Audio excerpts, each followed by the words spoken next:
Abhijit v. Banerjee, Poor Economics, a Radical Rethinking of the Way to Fight Global Poverty.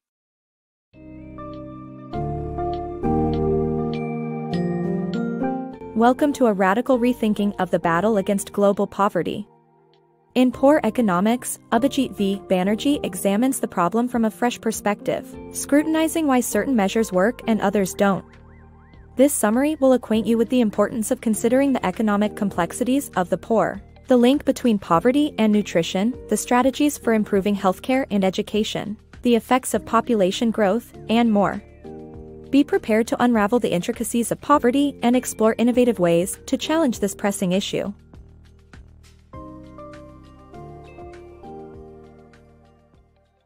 Rethinking the approach to poverty. Poverty is a devastating problem that causes millions of deaths each year. However, economists often approach the issue in ineffective ways, debating generalized questions that do not offer conclusive solutions. One camp advocates for more development aid while the other emphasizes leaving developing countries alone. But both arguments are flawed and fail to address the complexity of the issue. Instead, it's necessary to focus on specific measures and evaluate their effectiveness in eradicating poverty. A deeper understanding of what works and what doesn't is needed to solve this urgent problem. Economic complexity of poverty. The economic decisions of poor people are far more rational than those of the wealthy, since any wrong decision can be devastating.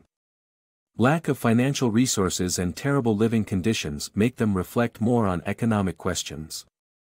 Poor people often neglect to use the help offered by NGOs and governments and don't think long-term. Their decisions are influenced by an array of factors like economic conditions, social beliefs, and psychological effects. To understand the conditions under which poor people make their decisions, scientists must take them more seriously. This will help find appropriate measures to fight against poverty. Hunger is not the cause of poverty. Poverty is not just a lack of food, but a lack of nutrient-rich food.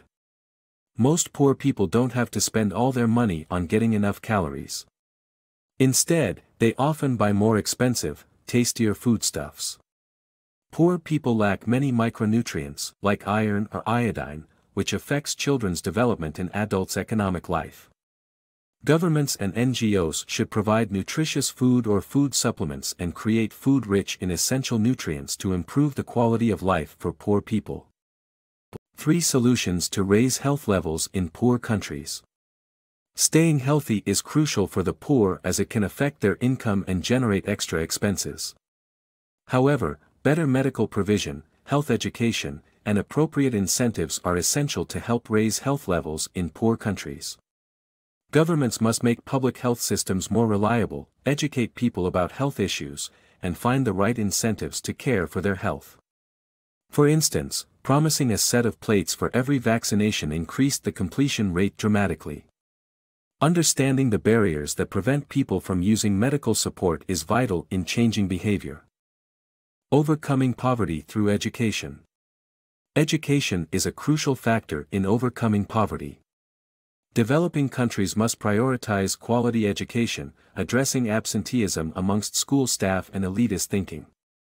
Parents should not neglect providing a basic education to all their children, not just the most academically inclined, if they want to successfully fight poverty.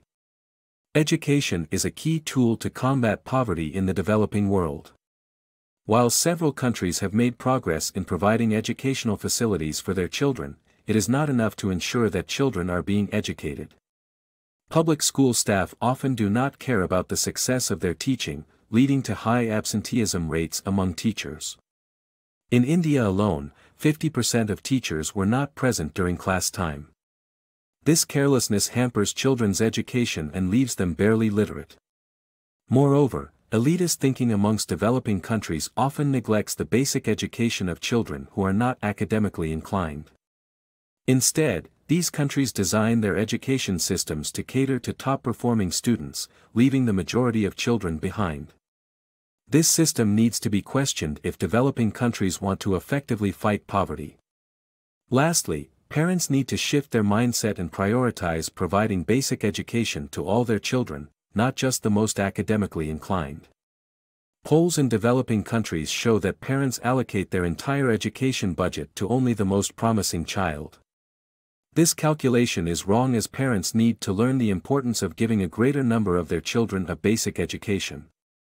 In conclusion, ensuring that more children are educated in developing societies is a crucial challenge to fight poverty effectively.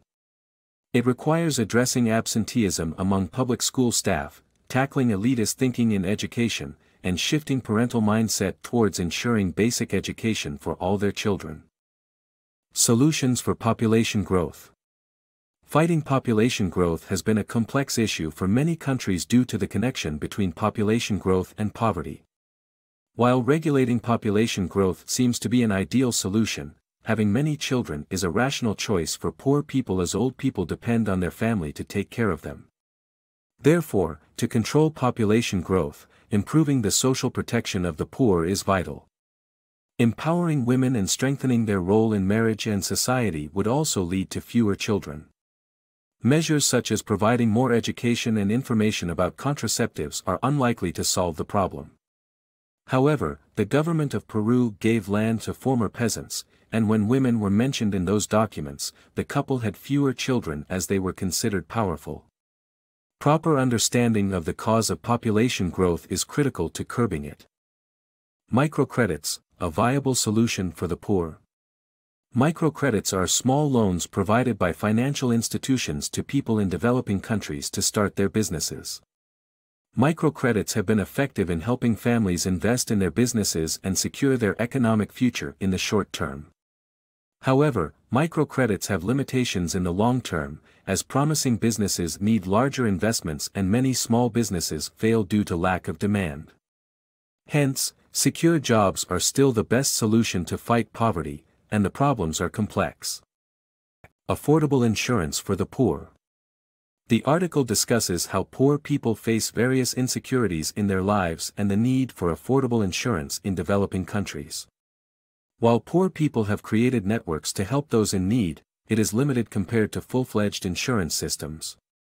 Governments can incentivize both poor people and private insurers to provide proper coverage, especially for risks like meager crop yields or weather-related risks. However, private insurance policies are expensive and poor people are skeptical of it or do not think long-term. A subsidized weather insurance program in Ghana proved successful as almost all poor people signed up. Therefore, it is necessary to provide affordable insurance opportunities for the poor to reduce their fears and need for assistance networks. Combating poverty, the importance of both large-scale and local improvements. Fighting poverty requires a combination of both large-scale institutional changes and local improvements. According to economists and political scientists, unstable political regimes and corruption hinder effective poverty alleviation efforts. Large institutional changes, such as implementing a more democratic political regime, can contribute towards addressing this problem. However, local actions such as public protests and increasing public awareness can also be effective in countering government shortcomings.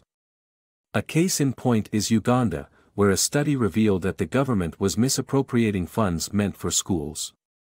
The public's outrage and demands for reform led to the Treasury making changes, resulting in more funds reaching the schools. While large-scale institutional reforms are essential, implementing small-scale and local improvements can also lead to significant progress in fighting poverty. Therefore, both approaches are necessary in eradicating poverty.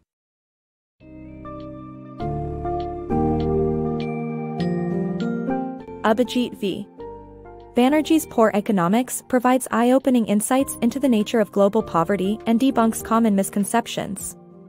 By dissecting the complex economic decision-making process faced by the poor and examining various aspects of their lives, we can learn about the effectiveness of specific measures in fighting poverty. This book reminds us of the importance of focusing on local and small-scale improvements rather than relying solely on large institutional changes. Keep these key takeaways in mind and broaden your understanding of the real challenges experienced by poor people around the world, and how you can contribute to finding effective solutions.